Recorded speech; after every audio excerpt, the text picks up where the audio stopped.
Hai guys, ketemu lagi dengan saya mahasiswa Estetika Jakarta, dan saya akan menjelaskan apa itu psikologi umum. Mari kita saksikan. Find the real. Oke guys, di sini kita akan belajar tentang psikologi umum. Bahwasanya psikologi umum itu mempelajari tentang ilmu dan jiwa. Dan dapat diartikan bahwasanya psikologi umum itu berasal dari bahasa Yunani, yaitu paisi dan logos. Paisi itu tentang jiwa dan logos itu tentang ilmu. Jadi dapat digabungkan mempelajari tentang baik gejala proses maupun latar belakangnya. Dan jiwa itu bersifat abstrak, tidak terlihat, tidak dirasakan, tidak diraba, bahkan tidak dapat dicium. Kita akan belajar tentang pandangan menurut para ahli. Ada beberapa pandangan menurut ahli bahwasanya psikologi itu tentang jiwa. Yang pertama adalah Plato. Pada tahun 437 sampai 347 sebelum Masehi, ada 3 macam kekuatan jiwa.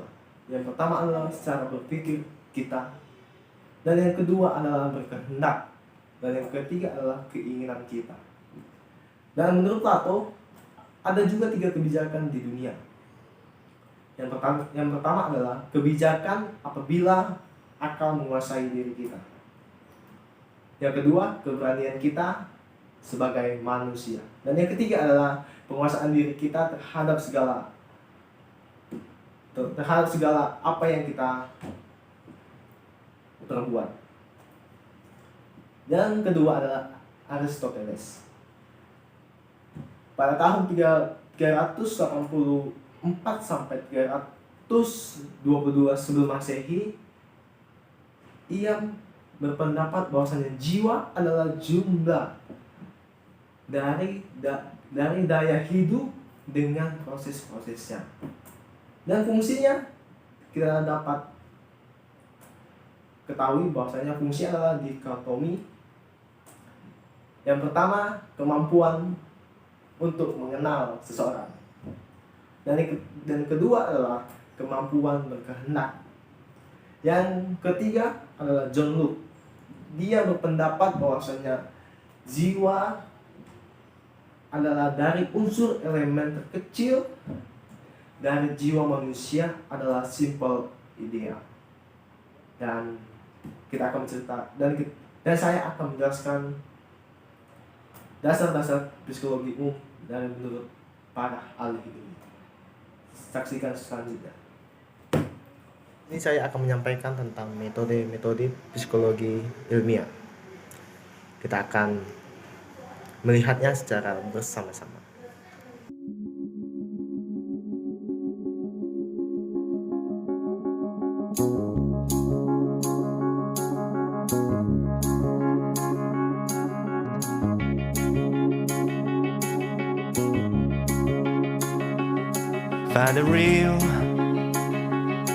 Find the real me. So let's go. Ada beberapa metode-metode ilmiah dalam psikologi. Yang pertama, metode eksperimen, yaitu metode percobaan dan observasi pengamatan yang sistematis dalam situasi khusus, di mana gejala-gejala yang diamati begitu disederhanakan, sehingga peneliti dapat menguasai seluruh proses eksperimen. Menguasai dalam hal ini adalah dengan sengaja menciptakan, menghilangkan, mengendalikan, dan mengontrol secara sistematis kondisi dan variabelnya, sehingga bisa ditimbulkan atau dihilangkan gejala-gejala psikis dan sosial tertentu untuk diamati dengan teliti. Yang kedua, metode genesis. Semua tingkah laku, klien atau individu diamati dan dicatat dengan teliti sepanjang hidupnya, yaitu mengenai perkembangan dan sifat-sifat psikis dan ciri-ciri khas individu sejak lahir bahkan juga belum lahir sampai masa dewasa dan usia tua.